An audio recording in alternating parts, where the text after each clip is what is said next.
Hello and welcome to Consider the Truth. My name is Scott, and my goal is to help anyone listening to apply greater truth to their life. Today I'll be reading the Book of Melchizedek as found from the Dead Sea Scrolls. This was found in Cave 11, and there's an app called El Libro de Melchizedek that you could find from the Google Play Store. That's where I originally found this document, and I've copied and pasted it into this Google Doc so that it reads a little bit better. I've gone through and cleaned up some grammatical errors, and I broke it up into kind of a verse structure so it's easier to follow along. So you could use the link to read my Google Doc, or you could get the app and read it there. There's a couple other places on the internet where you could read this as well. So this is in chapter 7. It says, "And about the triumph that had just about getting numerous armies, Melchizedek, after repeating the words spoken to me by the Messiah, left a sign that it is important for those who live during the great deliverance of Israel, said that multiplying 144 pearls of tithing by the number of columns of his palace, find the year that would bring its consummation in the great deliverance of Israel. Moved by curiosity, began immediately after the columns. There were 40 marble columns adorned with precious stones. Upon returning to the king with the calculation result, he went on to make predictions about the great events that would take place at the end of that year. When the fullness of time, all human efforts in pursuit of peace will be frustrated. At that time, many nations shall join themselves together against the kingdom of Salem. There will be a battle as never was, and the whole earth shall be punished by fire. After exhausting all resources in his defense, Israel will see with despair countless armies marching against them with the purpose of eliminating them. Like Lot in his night of anguish, their hope will die, when on Rosh Hashanah there will hear amid the ruins of Salem the harmonious chords of a lute, played by Bedouin tribe Termir. Your music will revive the faith and hope in a better world, where no nation will rise against nation, where tears, pain, and death will be no more." After consoling the afflicted with the strains of his lute, the Bedouin take the vase with the scrolls of the tomb of David. It will take over his shoulders.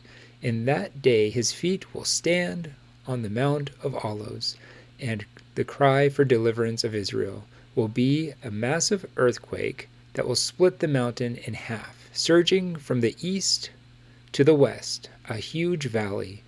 That day all the land of Israel will be greatly shaken, be fallen under destruction for all armies. There will, however, be salvation for all those who, with regret, take refuge under the wings of the Eternal, throwing away from you the tools of violence.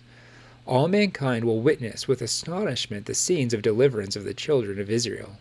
That day many people and strong nations will stand beside Yahweh of hosts.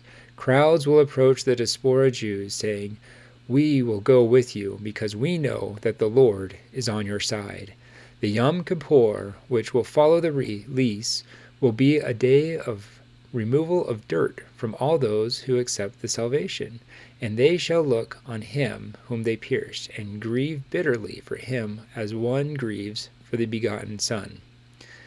On the feast of Sukkot will be poured out the Spirit of God upon all flesh, and it shall be that whoever calls on the name of Yahweh shall be saved, receiving a pearl vase.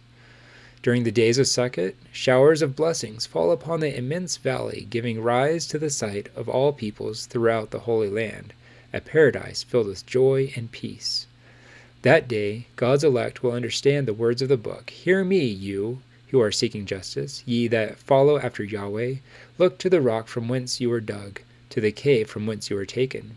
Look unto Abraham your father, and to Sarah, the ones who gave birth to you.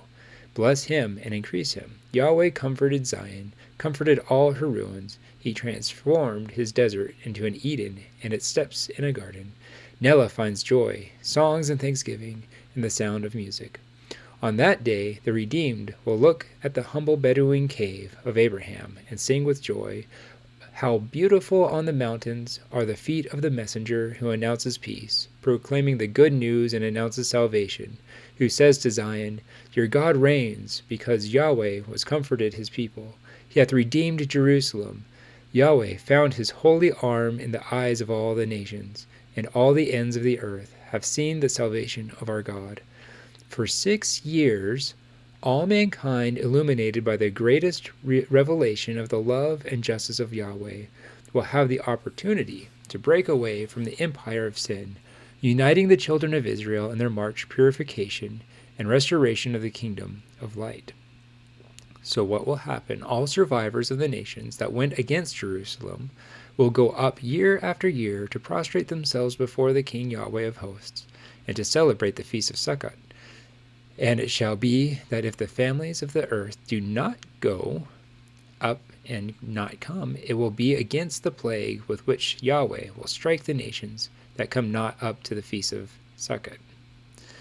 In those years of opportunity sounds for all the world the last call of mercy, a plea to all sinners to repent and join in an eternal covenant with Yahweh, saying, Thus says Yahweh, behold the right, and execute justice, for my salvation is about to come, and my righteousness to be revealed. Blessed is the man that doeth this, the Son of Man that it stands for, guarding the Sabbath, and not profane it, and keeps his hand from doing evil. Naturally, Yahweh will exclude me from his people. Neither let the eunuch say, There's no doubt, I do not spend a dry tree. For thus says Yahweh to the eunuchs, who keep my Sabbaths, and choose what is my will, remain faithful to my covenant, I shall give them in my house and within my walls a monument and a name more precious than they would have with sons and daughters. I will give them an everlasting name that shall not be cut off. And as for foreigners who give themselves to Yahweh to serve him, yes, to love the name of Yahweh and become his servants, namely those who abstain from the Sabbath and remain faithful to my covenant, I will keep them to my holy mountain and cover you with joy in my house of prayer. Their burnt offerings and their sacrifices shall be accepted unto mine altar as well. Indeed, my house shall be called a house of prayer for all peoples. In the 6 years of opportunity, Samuel the great deceiver, a gesture of despair, employed all possible resources to prevent the realization of Yahweh through his people, in opposition to the holiness of the Sabbath, which is the sign of the covenant between Yahweh and his chosen.